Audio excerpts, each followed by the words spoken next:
We're here today at the NEC in Birmingham at the Care Show. Favorite part of the show so far has got to be the talk that I just hosted with Anthony Hall from HC1. He is extremely passionate about putting residents at the heart of everything that we do. When we set out our conversation with Anthony and HC1 around about 3 years ago, it was about making a difference.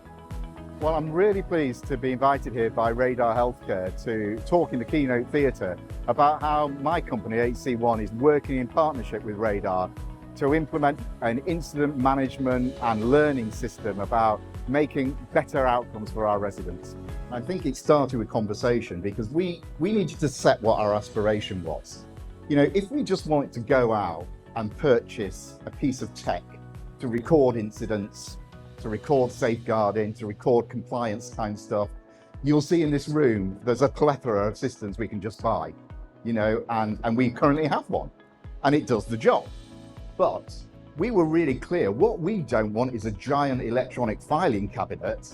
We actually want to know why things happen and what we can do to understand and prevent them from happening.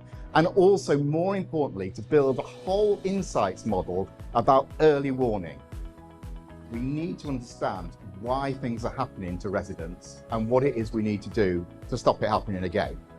Okay, rather than a crude performance metric about the number of things.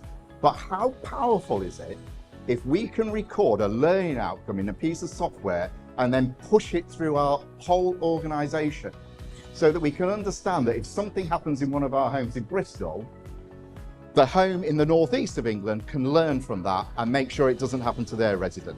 I don't look at how many of things we have. The only thing I ask them to do, and I meet with them fortnightly individually, is to tell me what have they learned in the last 2 weeks.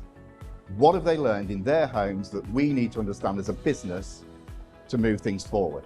It's not about counting and performance management and statistics and KPIs and compliance. It's about a resident outcome, and nobody will argue against that. And our aim is to always have that ability to make a difference to the people that, you know, ultimately receive the best end of our platform, which is the resident. Now, for me, partnership is about both sides of the table understanding what it is you're trying to achieve. Everybody I've met at Radar understands what we are trying to achieve and only talks about one thing: what is in it for the resident? It's the only question. It's the only question.